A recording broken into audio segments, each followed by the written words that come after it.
Welcome, Wow Pals. I will be your host for STEM Storytime today, Mr. Alex. I've never done this before, so if you like it, please let us know.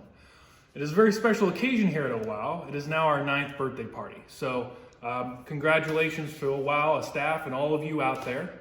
So today, for STEM Storytime, I'm going to be reading a book called After the Fall by Dan Santat. It's about how Humpty got back up onto the wall. Very good book. I hope you enjoy it. After the Fall, how Humpty Dumpty got back up again. My name is Humpty Dumpty. This was my favorite spot, high up on the wall. I know it's an odd place for an egg to be, but I love being close to the birds. Then one day I fell. I'm sort of famous for that part. Folks call it the Great Fall, which just sounds a little grand. It was just an accident, but it changed my life. Fortunately, all the king's men managed to put me back together. There were some parts that couldn't be healed with bandages and glue. After that day, I became afraid of heights. I was so scared that it kept me from enjoying some of my favorite things. I walked past the wall every day, and I would think about climbing that ladder again.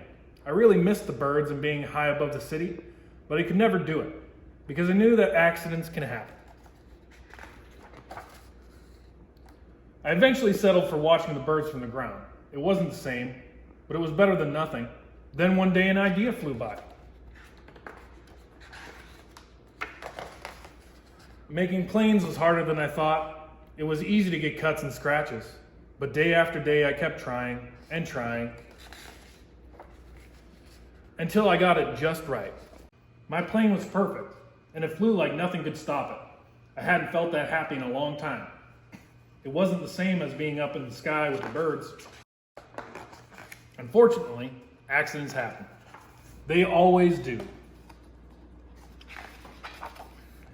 I almost walked away again, but then I thought about all the time I'd spent working on my plane and all the other things I'd missed.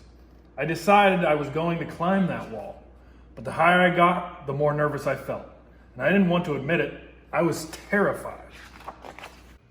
I didn't look up, I didn't look down. I just kept climbing, one step at a time. Maybe now you won't think of me as the egg who was famous for falling. Hopefully, you'll remember me as the egg who got back up and learned how to fly. That was an excellent book. The moral of the story is, no matter how many times you fall, you get back up and you try again, no matter how afraid you are. Now I have an exciting experiment for you, so let's all teleport to the workshop. Whew, that was fast. So, for today's experiment, you're going to need a few things. First and foremost, the most important thing is you're going to need a hard-boiled egg. Other than that, you're going to need a lighter or matches, a strip of paper, and a bottle with an opening slightly smaller than the egg. First thing you're going to want to do is peel your egg. Otherwise, it will not work. After that, you're going to want to take your strip of paper. Don't need so much of this. I'll light it on fire, stick it in there, and quickly put the egg down on the hole. As you can see, it should go through there. Bam! It's in there, intact. Okay, you may be asking, how does this work, Mr. Alex? Well, I'm going to tell you. Air moves from high to low.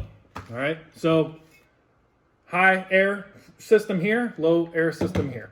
Now, when you add the piece of paper with the fire, it expands the air inside the bottle, which creates a high pressure system. Once you put that egg back on there, it starts to cool, it puts out the fire, and it starts to cool down the air in the bottle, which creates a low pressure system. And with that low pressure system, you're going to have the outside air, which is a higher pressure system, pushing down. And so that egg has nowhere to go but down. So they say that there is no such thing as suction, just high and low pressure air. Thank you for joining us for STEM Storytime. I hope you had a lot of fun. I certainly did. Please check our website, of course, again, for all our experiments and instructionals. And I hope you have a great day. Please stay safe.